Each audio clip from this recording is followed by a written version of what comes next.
Hi guys, welcome back to my YouTube channel APM Guide. As a part of our APM capability series, in this video we are going to discuss complete details on APM session creation or mandatory capabilities. Okay, so these are the mandatory capabilities, and these mandatory capabilities also known as the APM session creation capabilities. Okay, we'll see what exactly these capabilities and why these capabilities is known as the session create capabilities and why this made as a mandatory capability here. Okay, so we have four capabilities which comes under the mandatory capabilities or session creation capabilities. The first one is a platform name and automation name and device name, or we can use the UDID. Okay, these four capabilities is known as the mandatory capability or session creation capability. Okay, so first we see the capability, first capability, that is a platform name. Okay, what is a platform name? So it says mobile OS platform name, nothing but mobile OS platform name, and the value should be Android or iOS. If you are using the Android, we have to give the value as Android. If you are using iOS, we have to give the value as iOS here. So we have to give the value like this platform name Android. Okay, so this is the first capability, platform name. And next capability is the automation name. Okay, what exactly is capability? The name of the automation engine APM should use, or the driver, which driver I need to use. If I have given the automation name as UI Automator 2, this is for Android. So if you're working for Android, I had to give the automation name as UI Automator 2. If we are working on iOS, the automation name we have to use XUIT test. Okay, so this is a two capability. And one more capability is a device name, that is an end device. So it may be a emulator or it may be a physical device.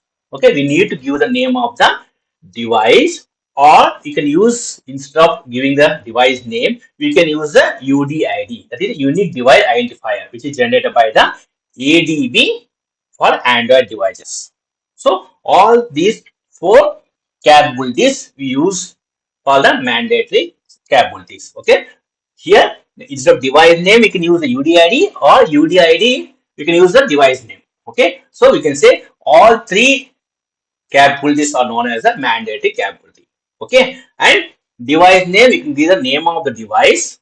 Okay, or the UDID which is generated by the ADB here. Okay, we'll see how exactly we can do, how exactly we give the values for this capability here. Okay, so what I do to demonstrate this one, I have created a class under the Eclipse here. So I have named this class as session capability demo. Okay, session capability demo here. So if you see under the before test annotation and under the setup method, the capabilities are missing. Okay, so we need to write the capability now. Okay, so you say try, and before that one, okay, first of all I need to create an instance of the, so we are working with the Android, right? So we had to use UI automator two options.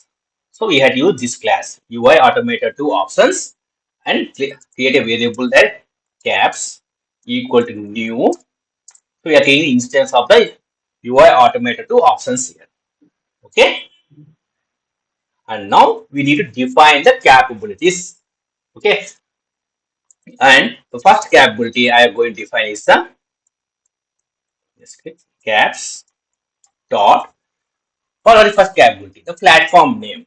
So we have to come in a sequence file. First give the platform name. So we say set platform name. See, as I am using the UI Automator 2 and I want to automate for the Android device, I had to give the platform name as Android. Okay,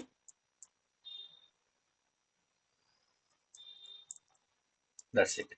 So we have defined the first capability, that is a platform name. Okay, so we are working on Android, so we have to use the platform name as Android.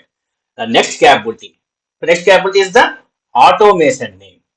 So automation name. Okay. So that the APM server will identify which driver it has to use. Okay. So go back to Eclipse and say caps dot set automation name. So in case of you're working with the Android, we had to use UI automator to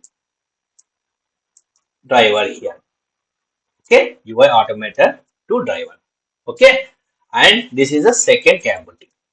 And what is the third capability? That is the caps dot set device name.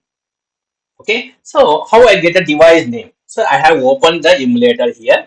Now I want to know the device name of this one.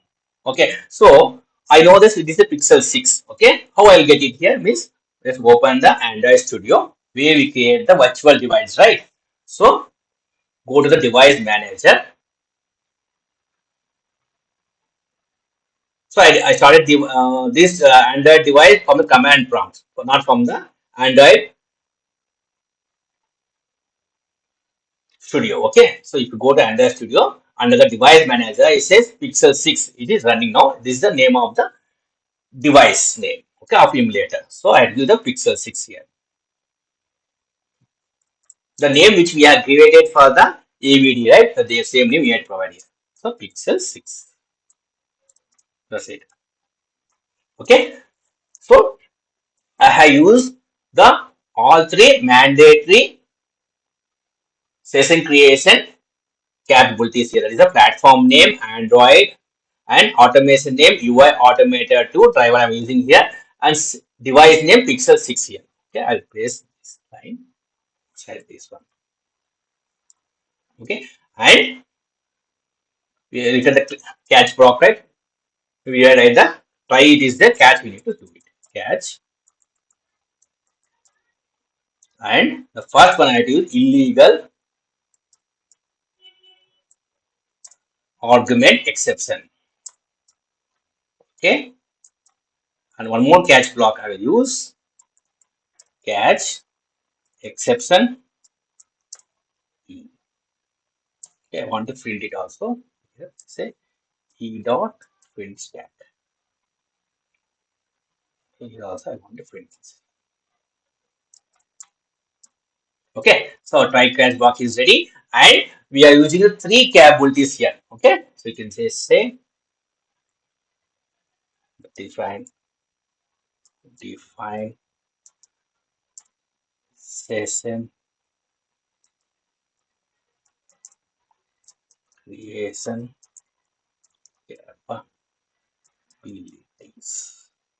Okay, so I want to print this one also. This out. Yeah. Okay. So we are using three capabilities here: the platform name and automation name and device name. Okay.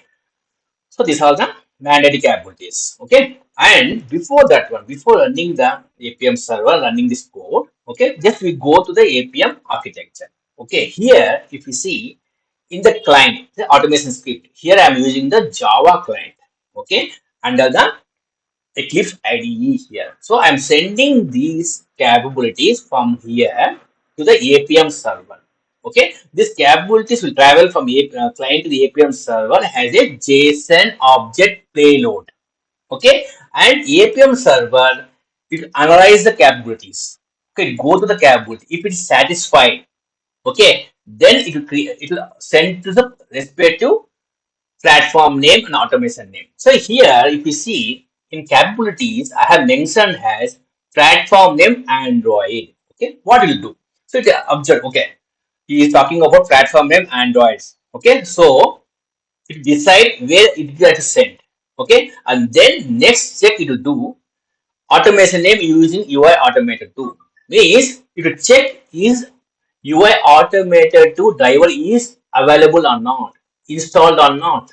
If it not installed, it will throw back a exception saying that so and so driver is not available. If it's available, okay, so platform name, automation name is there. So it will decide if you see this architecture, okay, automation name Android and platform name Android, automation name UI Automate 2. Okay, so he is talking about he want to work on Android. It will send the signal like this. Or if we are using platform name iOS and see platform name iOS and automation name XUI test. So it check this driver is available or not. Yes, driver is available. So then it will send this way. So it will go to the iOS.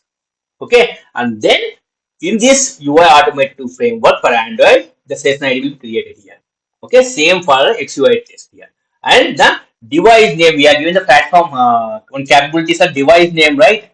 So you check this end device is available or not. So this is the three capabilities we are given here.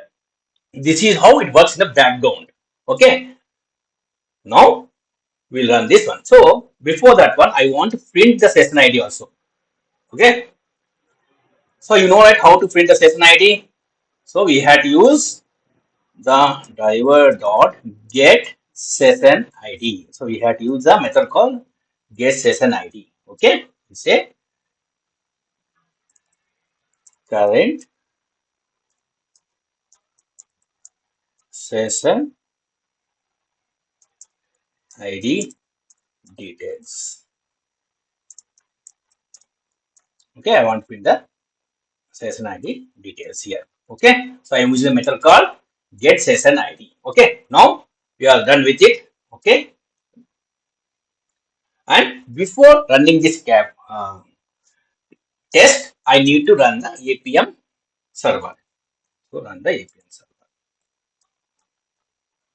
Okay, so APM server is run now. Okay, and here we have used the three capabilities, that is the platform name, automation name, and device name here. Okay, so one more capability. So instead of device name, if you use the UDID, I'll show it later. Okay, so before that one, we run this code. So our APM server is running. Okay, we go to the logs. Okay, and then go to the this one. Click on right click and run as test engine test. Yes. So it defines a session creation capabilities. Yes, and it has generated session ID. Once the session ID print here, we'll go to the logs. The session ID is generated. Okay, if you see the logs here, means the request, if you see this architecture, the request came from the client to the APM server. Okay, from the APM server, it has sent to the particular platform name and automation name. Based upon this capability, it has sent to the Android. So it has generated session ID here. Okay, if you see the logs, till this one, this logs for to the APM server. Okay, here the logs generated for the post session, means from the client request came to the APM server, and you can see the capabilities here. Device name Pixel 6, yes. Platform name Android, yes. And automation name UI Automator 2. So this request is came from the client, and APM server run this method APM driver dot create session, and it has sent the same capabilities to this UI automated to framework here. And here it analyzes, if you see UI Android UI automated to driver. So it creates the session on these capabilities. So you say W3C capability, platform name Android, device name Pixel 6, automation name UI automator 2. Then it has generated the session ID. That's why these three capabilities are known as the session creation capabilities. Got it? Okay.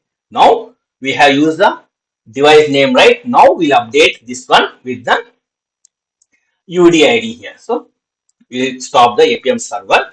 Now once again we'll go to the our code here. So instead of device ID, I will give, so comment this one, I will give the UDID. So unique identifier device. Okay, caps dot set UDID. See, so how I need to get the UDID? So I had run the command called ADB. So this is in case of Android, ADB devices. So this is the current UDID of this emulator here. Name of this emulator is Pixel 6, but UDID is unique identifier number, which is generated by the ADB. So let's copy this one. Copy here and just update the value. Okay. Now we have provided the instead of device name, I'm providing the UDID. Okay. Now once again we run the code and you see the logs will be changed because we are setting the capability platform name, automation name, and UDID instead of device name here. So once again run it. So before that one, you need to start a APM server. Okay. Start the APM server. So if you see the APM config logs, right? You see we have the UI automated to drivers also. Okay, that is the automation name. See, say available drivers, UI automated to driver and version, and the name automation name we need to provide the UI automated to. That's why I when I'm creating this capability, I'm saying drivers. Okay, the automation name is the driver name. Okay, so don't be confused that is the automation name. What is the automation name is the driver. Which driver we need to use. So in case of Android, we are using the UI automated 2. In case of iOS, we had to use XUIT test. Okay, if you are using Expresso, you had to use the automation name Expresso. So this all these things you have to remember here. Okay, and now we'll run the. So here you see the session is not created here. Okay, our APM server is running, session is not created. Till then, the logs are generated. Now go back to our Eclipse and say run as session test. Just wait, I have to save here. Where what is the problem? Okay, we missed the semicolon. Yes. Okay, run as. So now it will generate the session ID based upon the platform name, automation name, and UDID here. Okay, these are the three mandating. See, the session ID is generated here. If you go through these logs once again, that's why in APM logs are very, very important. Okay, already I made a video how to analyze the APM logs. Okay, so you see the request as sent from the client. Okay, from the client to the APM server. Okay, and the capabilities are sent as a JSON object payload. Okay, you see APM UDID emulator 554 platform Android automation name UI automated tool, that is driver name. Okay, and from APM server it has using the create session method, and the Android UI automated driver has created a session ID based upon the platform name, APM UDID, and automation name here. This is the session ID which we have printed in our console. Okay, so here we are using the UDID. That's why the capability is displayed as UDID. And previous one we have used a device name. See, if you see here, it says device name. Okay, so these three, okay, plus one, that is the UDID, are known as the session creation or mandatory capabilities under APM. So we will use these three capabilities must to create the valid, useful session ID. Okay. If you like this video, please click on like button, subscribe my channel. Thanks for watching. Bye.